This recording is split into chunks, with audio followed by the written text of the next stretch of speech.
Hey guys, in this video, I'm going to show you how banks are actually preventing people from opening accounts and doing basic banking services based on ideological lines. This is absolutely insane, guys. In other words, if you're a conservative, if you're a Republican, banks in America are saying, no, you can't open a bank account with us. No, you can't do server. You can't do business with us. Absolute insane. What's coming out right now? James Comer, Donald Trump, all of them are blowing the whistle on this. Also, wait to the end of the video because there's a huge thing. James Comer talks about the pardons from Joe Biden. He says that they might not hold water. Very interesting comments that he makes there. All right, check it out. I hope you start opening your bank to conservatives because many conservatives complain that the banks are not allowing them to do business within the bank. And that included a place called Bank of America. They don't take conservative business. And I don't know if the regulators mandated that because of Biden or what, but you and Jamie and everybody, I hope you're going to open your banks to conservatives because what you're doing is wrong. That was President Trump with a stern message to the CEO of Bank of America, Brian Moynihan, at the World Economic Forum on Thursday in Davos, Switzerland, suggesting that the financial giant is debanking conservatives. In a statement to Fox Business, Bank of America pushed back, saying, quote, "We serve more than 70 million clients, and we welcome conservatives. We are required to follow extensive government rules and regulations that sometimes result in decisions to exit client relationships. We never close accounts for political reasons and do not have a political litmus test." Now, last year, 15 state attorneys general sent a letter to Moynihan accusing the lender of debanking some individuals for their religious or political identities, writing this: "Your discriminatory behavior is a serious threat to free speech and religious freedom. It is potentially illegal and causing political and regulatory backlash." And this past fall, First Lady Melania Trump told me exclusively that she herself was debanked by another bank after leaving the Oval Office back in 2021. Watch. But later on, more when we left the White House, when I established my own business, as you said, the bank suddenly informed me they will not be able to do business with me anymore. They didn't want to do business with me because of political affiliation, my political beliefs. Wow. The bank, I believe the First Lady was referring to in that interview with me in October was not one of the majors. It was a smaller bank. We're getting into it now. Joining me now is the chairman of the Oversight Committee, Chairman Congressman James Comer. Mr. Chairman, good to see you this morning. Thanks very much for being here. Are you investigating whether or not U.S. banks are debanking conservatives? Yes, we are. We've heard numerous instances of conservatives being debanked. And what we want to know is this a process of the bank's ESG policy? Is this our government stepping in, like what we found with Twitter and Facebook, where the government stepped in and said they wanted certain conservatives deplatformed and censored and certain conservative content removed? We want to know, again, is this the government involvement? Another dirty trick by Joe Biden's administration, or is this just bad liberal policy that discriminates against conservatives by the banks? Wow. So you have evidence of some banks debanking conservatives? Yes, especially people that were involved in different energy type businesses and things like that, as well as very well-spoken or outspoken conservative activists. So there are numerous instances, enough to open an investigation. Again, is this ESG policy, which is discriminatory? And ironically, the Democrats have passed all this banking legislation that prohibits discrimination. Is this discriminatory because of ESG, or is it the government? Are the bank examiners, as President Trump hinted in his remarks you played earlier, are these bank examiners with a wink and a nod saying, don't let this person bank at your bank? Well, this is a very important question because we know what happened with social media. 1,000 people from government agencies were working with social media to censor Americans and censor conservatives, certainly. What will be the impact to these banks? What should these banks expect in the coming months from your office? Well, they're going to be asked a lot of questions. And I will say this for the banks. During the Biden influence peddling investigation, the banks were the one entity that did cooperate with us. So I expect that the banks will cooperate with our questions. And hopefully we can get some answers. Number one, find out if our government was involved in this, if this is another side operation by the Biden administration where they were attacking conservatives. At the very least, we want to change this. We're not talking about debanking, meaning they denied a loan. That happens every day in the banking world. This is just opening up savings accounts and checking accounts. I mean, this is unheard of to do this, and it's against the law. The laws, ironically, that the Democrats created against discrimination. Okay, guys, now in this next little piece right here, we're going to show you they're going to talk about the pardons that Joe Biden was enacting. Absolutely crazy stuff coming up. But my big question is, are banks actually weaponizing ESG policies? This is huge, guys, because ESG policies, they often prioritize, you guessed it, liberal agendas.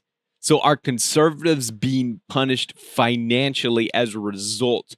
This is big, guys, coming out. Nobody saw this coming, but we are going to get to the bottom of this. If banks are discriminating based on political beliefs, that is a violation at the highest level of free market principles and anti-discrimination laws, which I love that he pointed out. Guess who made those laws? Yeah, right. It was the liberals who created those anti-discrimination laws. And now they're the ones that have built these breaches of the laws into the banking system. And so why are these banks? They rely on customer trust. And now they're turning away individuals. They're turning away businesses for ideological reasons. Insanity that is the world we live in. So could these government, and this is really what I was thinking. The government regulators under the Biden administration, they were the ones that I think were probably encouraging this behavior. I mean, look what they did with censorship on social media.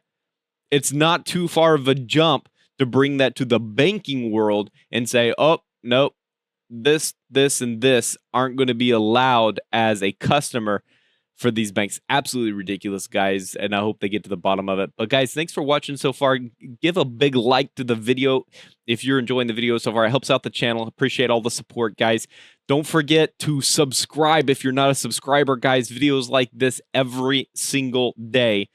Okay, let's watch the rest of this clip. You don't want to miss this, guys, because they're going to talk about the pardons. Big stuff. Check it out.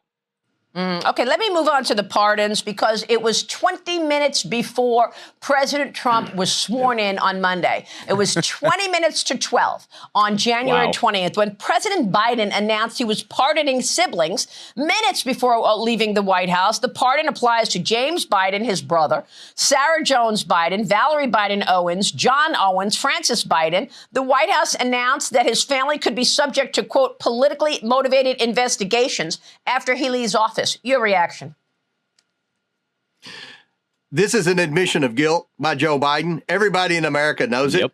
We said early on in the investigation, I went on your show many times, Maria, and you were one of the heroes that allowed me to have a platform to give the American people the truth, that 10 different Biden family members were involved in receiving incremental payments that had been laundered through a series of shell companies. He's pardoned 6 of them. He's pardoned 6 of those family members right here, including the 5 he pardoned at the last minute, and then his son, Hunter Biden. Guys, don't miss this, guys. This is so corrupt. Again, this is an admission of guilt. Why would Joe Biden do this in the very last act when he knew the media would be focused on Trump's swearing in and all of that? He didn't have the courage or the guts to have a press conference to announce it. And he said he was worried about investigations. The only investigation in the world that ever mentioned those spouses was our House Oversight Committee investigation that listed the 10 different family members that received incremental payments. Well, Congressman, you did a very good job. You identified the bank statements, you identified whistleblowers, and you did a very deep investigation. We all covered it. Thank you for the compliment. You wrote a book about it, All the President's Money, by James Comer, which is out now. Congratulations on the book. But I've got to tell you, my audience is a little disappointed. So with these pardons, should we just expect, after all that work you put into it, after all the conversations we've had, they got away with it? I certainly hope not. The ball's going to be in Pam Bondi's court. We're communicating with her people right now. I've had a good meeting with Kash Patel. One thing I'm confident is going to happen, and you saw that with John Radcliffe, we're going to hold people in the government accountable that were involved in the cover-up. He's already held the 51 intelligence officials that lied to the American people when they said the Hunter Biden laptop was Russian disinformation, when most of them, in fact, knew that it was not Russian disinformation. Now we want to get the people that were involved in the cover-ups, because what we found in our investigation, and I write about it extensively in my book, is that there were 4 different agencies investigating the Bidens: the IRS, the Department of Justice, the FBI, and the Securities and Exchange Commission. And obviously they wanted to get to Joe Biden, because none of this money would be coming into the president's son or brother were it not for Joe Biden. Every time they got ready to ask Joe Biden, they were told to stand down by a deep state actor. I want those people held accountable. And then with respect to the Bidens, I don't think these preemptive pardons would hold up in court. I would like to see a jury that would be sympathetic to what he said. We're pardoning you for anything you may have done over the past decade pertaining to influence peddling. That's baloney, and no jury in America would buy that, in my opinion. So you think the preemptive pardons are not legitimate? I don't, but there are a lot better legal minds than mine, I'm sure. But, I don't think the average person that works hard and pays taxes has much sympathy for a president that in his last act in office pardoned his entire family for financial public corruption and didn't have the guts to tell anybody why he did it. Sir, we'll leave it there. Thanks very much. Wow, guys, did you catch that? That he doesn't think that those preemptive pardons could hold up in court. This might not be the end, guys. Biden and his family may not get away with this after all, because like Comer just said, that is huge. These preemptive pardons, they may not hold water. I'll tell you one thing, they 100% don't hold water with me. Let me know if they hold water with you. Leave a comment down below. And guys, just echoing back to the banking issue, freedom to bank, don't miss this, is non-negotiable. If you're going to deny conservatives access to basic banking services, it isn't just wrong, but it's un-American. I mean, how can conservatives trust the financial system if ideological discrimination, and that is exactly what is happening, guys, here, ideological discrimination becomes the norm? Should financial institutions be allowed to dictate political compliance? Absolutely not.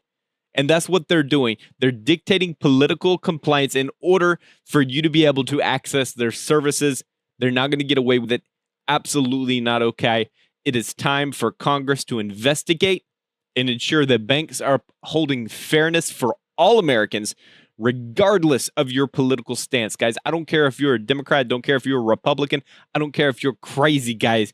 You ought to have the basic right to access the services of banking, guys. Absolutely ridiculous that we're at this point where we're even having this conversation, but hey, people are losing their minds in this country right now. Hey, do me a big favor. Leave a comment down below and respond to this question, guys, because I'm very curious to know what you think. Do you believe that banks are discriminating right now against conservatives based on political beliefs?